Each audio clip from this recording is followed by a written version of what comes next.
Hello everyone, welcome to Vidyashree academy. I hope you are doing well. आज हम पढ़ने वाले हैं रोजगार निर्माण के 13 फरवरी में जो महत्वपूर्ण क्वेश्चंस हैं पॉलिटी सेक्शन के, उसको हम डिस्कस करने वाले हैं। फर्स्ट क्वेश्चन है, किस अधिनियम की प्रमुख विशेषता प्रांतीय स्वायत्तता थी? किस एक्ट के दौरान जो है प्रोविंशियल ऑटोनॉमी को बताया गया था? यहाँ पर जो राइट आंसर होगा वो होगा 1935 का एक्ट। सेकेंड क्वेश्चन है, कब महारानी विक्टोरिया को भारत की सम्राज्ञी घोषित किया गया था? तो महारानी विक्टोरिया अभी काफ़ी चर्चा में रही, तो 1876 में भारत की सम्राज्ञी घोषित किया गया था। किसको? महारानी विक्टोरिया को। संविधान सभा का चुनाव किस आधार पर किया गया था? 4 ऑप्शन दिए गए हैं आपको। समान मताधिकार के आधार पर, सर्व मताधिकार, सीमित मताधिकार या वर्गीय मताधिकार। यहाँ पर जो राइट आंसर होगा वो होगा वर्गीय मताधिकार के आधार पर क्या किया गया था? संविधान सभा में चुनाव किया गया था। संविधान की प्रारूप समिति के समक्ष प्रस्तावना का प्रस्ताव किसने रखा था? यहाँ पर आपको ऑप्शन दिए गए हैं, डॉक्टर अंबेडकर, BN राव, महात्मा गांधी या जवाहरलाल नेहरू। तो जो संविधान में प्रस्तावना है, प्रियम्बल है, उसको रखने का जो सबसे पहले प्रस्ताव दिया था वो दिया था जवाहरलाल नेहरू जी ने। और BN राव कौन थे? तो ये सलाहकार थे। संविधान के जो ड्राफ्टिंग कमेटी के हेड थे वो कौन थे? डॉक्टर अंबेडकर जी थे। संविधान सभा में किस देशी रियासत के प्रतिनिधि ने भाग नहीं लिया था? ऑप्शन दिया गया है, जूनागढ़, कश्मीर, हैदराबाद या मैसूर। जो यहाँ पर राइट आंसर होगा वो होगा हैदराबाद। हैदराबाद के प्रतिनिधियों ने संविधान सभा में भाग नहीं लिया था। संविधान सभा में किस प्रांत का प्रतिनिधित्व सबसे अधिक था?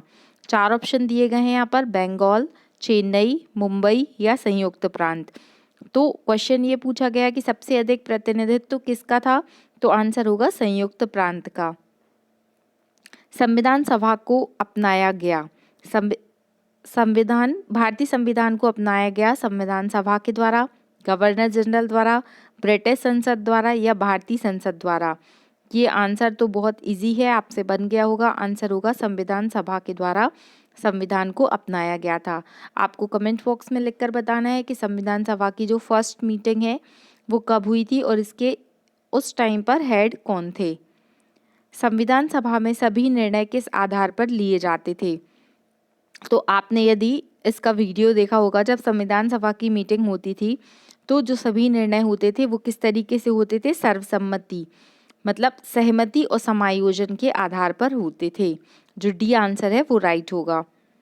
भारत है एक धर्मनिरपेक्ष राष्ट्र, हिंदू मुस्लिम राष्ट्र या उपयुक्त में से कोई नहीं। जो राइट आंसर होगा वो क्या होगा? भारत एक धर्मनिरपेक्ष राष्ट्र है। देखिए, अगर आप MPPSC UPSC के लिए टारगेट कर रहे हैं तो आपको बिल्कुल जो प्रियम्बल है वो शब्द से मतलब पूरा प्रॉपर याद होना चाहिए। हम भारत के लोग भारत को संपूर्ण प्रभुत्व संपन्न लोकतंत्रात्मक गणराज्य बनाने के लिए, क्योंकि यदि आपने UPSC के पेपर सॉल्व किए होंगे तो कभी कभी आपको पूरा सीक्वेंस जमाने के लिए दे देता है कि पहले लोकतांत्रिक आएगा कि गणराज्य आएगा। तो आप वो याद कर लीजिए, उससे आपको काफ़ी हेल्प मिलेगी।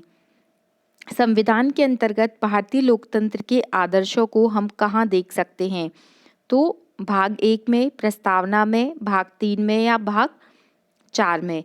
तो प्रस्तावना से आप बहुत सारी चीज़ें समझ सकते हैं। जब भी कोर्ट में कोई मामला जाता है और अगर उसका जो सल्यूशन डायरेक्टली नहीं मिलता तो जो उसका इंटरप्रिटेशन होता है वो प्रियम्बल के द्वारा ही किया जाता है। जैसे कि प्रस्तावना में पूरा बताया गया कि हम भारत के लोग भारत को संपूर्ण प्रभुत्व संपन्न लोकतंत्रात्मक गणराज्य बनाने के लिए तथा इसके नागरिकों को राजनीतिक, सामाजिक, आर्थिक, तो उसमें पूरा जो इंटेंशन है वो जो आइडियल बनाने की बात की जा रही है, वो लोकतंत्र को किस तरीके से क्या क्या उसके उद्देश्य रखे गए हैं वो सारा आपको सार मिलेगा प्रस्तावना में। समाजवाद का मतलब क्या होता है? समाजवाद का मतलब होता है सामाजिक स्पर्धा। जो भारत है, तो भारत में जो समाजवाद है तो ये कॉन्सेप्ट सबसे पहले कौन लेकर आया था?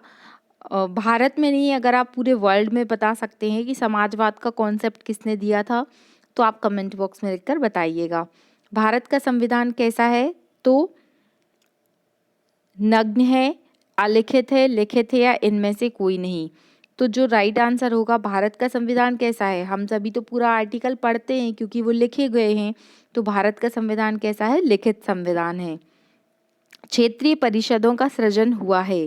क्षेत्रीय परिषदों का जो सृजन है वो किस तरीके से हुआ है? संविधान द्वारा, संसदीय कानून द्वारा, सरकारी संकल्प द्वारा या ऑल ऑफ दीज। तो जो राइट आंसर होगा वो होगा संसदीय कानूनों के द्वारा क्या हुआ है? क्षेत्रीय परिषदों का सृजन हुआ है। संसदीय शासन प्रणाली सर्वप्रथम किस देश में विकसित की गई? तो भारत में संसदीय शासन प्रणाली है जो कहाँ से ली गई है? ब्रिटेन से ली गई है।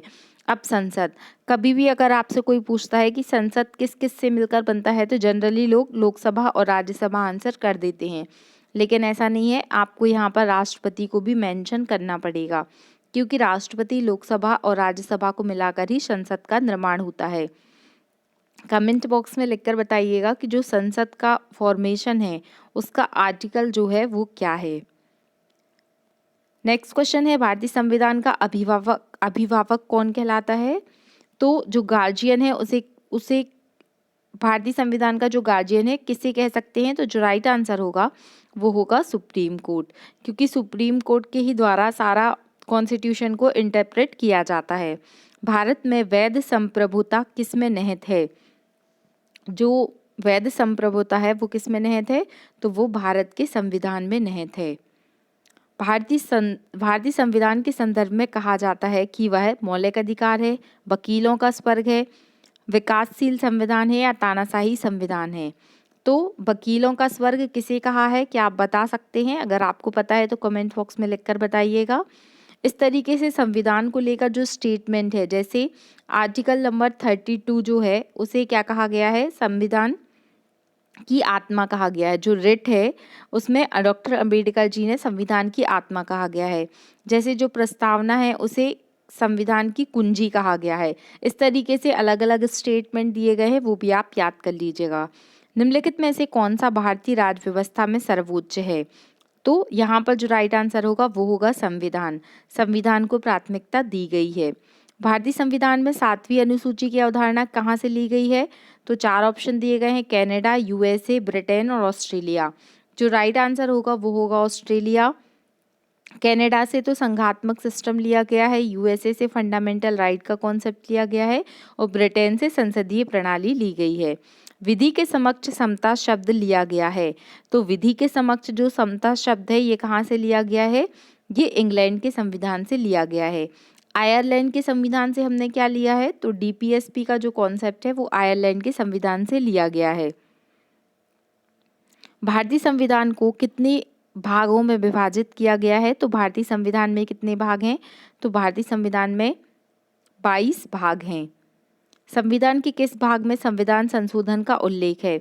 तो भाग 3, भाग 4, भाग 20 और भाग 21।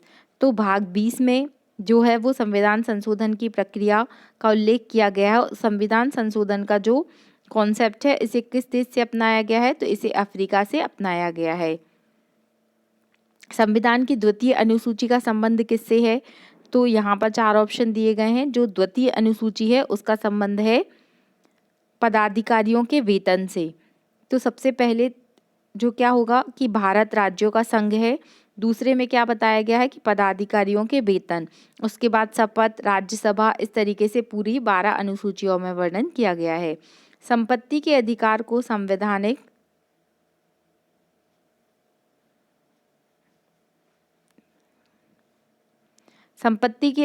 संवैधानिक अधिकार बताया गया है। तो ये जो आंसर होगा इसका वो होगा 300 का। देखिए पहले जो संपत्ति का अधिकार था वो मौलिक अधिकार था, उसके बाद इसे वैधानिक अधिकार माना गया। केंद्र राज्य के प्रशासनिक संबंधों का वर्णन किस आर्टिकल में मिलेगा? तो केंद्र राज्य के प्रशासनिक संबंध का वर्णन मिलेगा आर्टिकल नंबर 256 से लेकर आर्टिकल नंबर 263 तक। ये जो केंद्र राज्य संबंध वाले आर्टिकल हैं इसको आप बहुत अच्छे से पढ़ लीजिएगा, इससे एक क्वेश्चन पूछा जाता है। भारत का संविधान भारत को कैसे वर्णित करता है? तो जो आर्टिकल नंबर 1 है उसी में ये बात लिखी गई है कि भारत राज्यों का संघ है। तो राज्यों के संघ के रूप में भारत का संविधान भारत को वर्णित करता है। नए राज्यों के निर्माण के गठन की सीमा में परिवर्तन करने का अधिकार किसको दिया गया है? तो ये पार्लियामेंट को राइट दिया गया है कि वो संसद का नाम, उसका गठन, उसकी सीमा को परिवर्तित कर सकती है। मध्य प्रदेश राज्य का गठन कब हुआ था? तो ये तो सभी को पता ही होगा, 1 नवंबर 1956 को मध्य प्रदेश का गठन हुआ था। भारत में नागरिकता का प्रावधान कब लागू किया गया था? तो 1949 में किया गया था। किस भाग में नागरिकता को बताया गया है? तो जो भाग 2 है उसमें क्या है, नागरिकता का वर्णन किया गया है। संविधान के अनुच्छेद 17 तथा अनुच्छेद 18 में क्या वर्णित किया गया है? तो यहाँ पर जो राइट आंसर होगा वो होगा सामाजिक समता, क्योंकि जो आर्टिकल नंबर 17 है वो क्या बोलता है कि छुआछूत के अधिकार का विरोध करता है। निम्नलिखित में से कौन सा मूल अधिकार नहीं है? यहाँ पर 4 ऑप्शन आपको दिए गए हैं, समता का अधिकार, संपत्ति का अधिकार, स्वतंत्रता का अधिकार या संवैधानिक उपचारों का अधिकार। यहाँ पर जो राइट आंसर होगा वो होगा संपत्ति का अधिकार, क्योंकि 44वें संविधान संशोधन के द्वारा संपत्ति के अधिकार को फंडामेंटल राइट से हटाकर एक लीगल राइट आर्टिकल 300A के दौरान रखा गया। भारतीय संविधान का कौन सा अंग समाजवादी व्यवस्था को स्थापित करता है? तो जो DPSP है, नीति निर्देशक तत्व, भारत में समाजवादी व्यवस्था को स्थापित करते हैं। किस संविधान संशोधन के द्वारा मूल कर्तव्यों को सम्मिलित किया गया? तो जो 42वां संविधान संशोधन हुआ था उसमें जो फंडामेंटल ड्यूटीज़ हैं उसको अपनाया गया है। आपको कमेंट बॉक्स में लिखकर बताना है कि फंडामेंटल ड्यूटी एक कमेटी थी, उसकी रिकमेंडेशन पर आई थी, उसका नाम क्या था? निम्नलिखित में से कौन सा सदस्य अनन्य भाग नहीं है? कौन संसद का अनन्य भाग नहीं है? तो संसद का अनन्य भाग देखिए लोकसभा है, राज्यसभा है और राष्ट्रपति भी है, लेकिन जो उपराष्ट्रपति हैं वो संसद के पार्ट नहीं होते हैं, डायरेक्टली नहीं होते हैं। संसद की संयुक्त बैठक को कौन संबोधित करता है? तो जो राष्ट्रपति जी होते हैं वो क्या करते हैं, संसद की संयुक्त बैठक को संबोधित करते हैं। और जो संयुक्त बैठक है, ज्वाइंट सेशन, उसका प्रावधान किस आर्टिकल में किया गया है? 108 में किया गया है। संघ की कार्यपालिका शक्तियाँ किस में निहित है? तो जो कार्यपालिका शक्तियाँ हैं वो राष्ट्रपति में निहित होती हैं। नेक्स्ट क्वेश्चन है, उपराष्ट्रपति अपने मत का प्रयोग कब करता है? 4 ऑप्शन दिए गए हैं, प्रत्येक स्थिति में, कभी नहीं, वर्ष में एक बार या मतों के बराबर होने की स्थिति में। जो राइट आंसर होगा वो होगा आंसर डी, अगर मतों की स्थिति दोनों की इक्वल है तो फिर उस स्थिति में उपराष्ट्रपति अपने मत का प्रयोग करता है। राज्यसभा में राज्यों का प्रतिनिधित्व किस पर निर्भर करता है? तो राज्यसभा में जो राज्यों का प्रतिनिधित्व होता है वो राज्य की जनसंख्या पर निर्भर करता है। नेक्स्ट क्वेश्चन है, जो 0 आवर्स है, भारत में शून्यकाल कब शुरू हुआ था? तो शून्यकाल की शुरुआत 1962 में हुई थी, जब इंडिया चाइना वॉर हुआ था। आप तब याद कर लीजिए, तभी शून्यकाल की शुरुआत हुई थी। जो शून्यकाल है ये भारत की ही देन है। किसी विशेष दिन लोकसभा में अधिकतम कितने तारांकित प्रश्न पूछे जा सकते हैं? जो स्टार्ट क्वेश्चन होते हैं, स्टार क्वेश्चन, लोकसभा में अधिकतम कितने पूछे जा सकते हैं? तो इसका जो राइट आंसर होगा वो होगा 20। आपको कमेंट बॉक्स में लिखकर बताना है कि जो स्टार्ट क्वेश्चन होते हैं और जो नॉन स्टार क्वेश्चन होते हैं, तारांकित और अतारांकित प्रश्न, क्या कहलाते हैं। सबसे कम उम्र में प्रधानमंत्री पर आसीन होने वाले व्यक्ति कौन थे? ये काफ़ी इजी क्वेश्चन है, आंसर होगा राजीव गांधी। और अगर सबसे अधिक उम्र में पूछा जाए तो ये आप मुझे कमेंट बॉक्स में लिखकर बताएंगे। निम्नलिखित में से कौन सा भारत के प्रशासन पर विधायी नियंत्रण का साधन नहीं है? 4 ऑप्शन दिए गए हैं, प्रश्न, संकल्प, सदन का विघटन या अविश्वास प्रस्ताव। तो सदन का विघटन जो होगा वो क्या होगा? विधायी नियंत्रण का कोई साधन नहीं है। नेक्स्ट क्वेश्चन है कि लोकसभा का सचिवालय किसके प्रत्यक्ष पर्यवेक्षण और नियंत्रण में कार्य करता है? तो जो राइट आंसर होगा वो होगा लोकसभा अध्यक्ष। वर्तमान में जो लोकसभा स्पीकर हैं उनका नाम क्या है, ये आप कमेंट बॉक्स में लिखकर बताइएगा। निम्नलिखित में से कौन तदर्थ समिति है? तो तदर्थ समिति, यहाँ पर जो रेल अभिसमय समिति और आचार्य समिति है, ये दोनों ही तदर्थ समिति होती हैं। तदर्थ समिति का मतलब क्या होता है कि एट द टाइम अगर पर्टिकुलर किसी चीज़ के लिए कोई कमेटी बनाई जा रही है तो उसे कुछ समय के लिए जो कमेटी बनती है वो तदर्थ समिति कहलाती है। सर्वोच्च न्यायालय के जजों का वेतन किसमें आहरित होता है? तो यहाँ पर जो राइट आंसर होगा वो होगा संचित निधि, इसलिए उसमें क्या है, कमी नहीं की जा सकती है। उच्च न्यायालय को किसका अधीक्षण करने का अधिकार है? तो यहाँ पर 4 ऑप्शन दिए गए हैं। जो राइट आंसर होगा वो होगा जो अधीनस्थ न्यायालय है।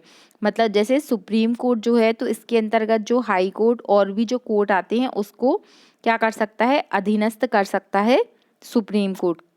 राज्यपाल का मुख्य सलाहकार कौन होता है? तो जो राज्यपाल के मुख्य सलाहकार होते हैं वो कौन होते हैं? मुख्यमंत्री होते हैं।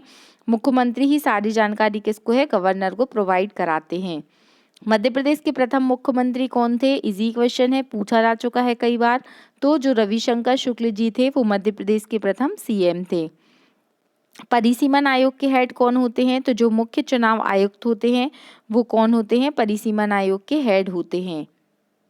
नेक्स्ट क्वेश्चन है, ये कुछ महत्वपूर्ण प्रश्न थे, इतने ही क्वेश्चन हैं। तो आई होप 15 मिनट में यदि आप 50 क्वेश्चन सॉल्व करते हो और उसमें से 1 या 2 क्वेश्चन भी आपको पेपर में आ जाते हैं तो आपका पढ़ना सार्थक हो जाता है। ये बहुत ही महत्वपूर्ण प्रश्न है। रोजगार निर्माण के क्वेश्चन डायरेक्टली आपके एग्जाम में देखे जा सकते हैं और देखे गए हैं। तो आप इस सीरीज़ को काफ़ी अच्छे से पढ़िए। जो आपको लग रहा है कि ये इसका आंसर ये नया क्वेश्चन है उसको आप नोट कर सकते हैं। पढ़ते रहिए, खुश रहिए, अधिक से अधिक लोगों तक शेयर कीजिए। धन्यवाद। जय हिंद, जय भारत।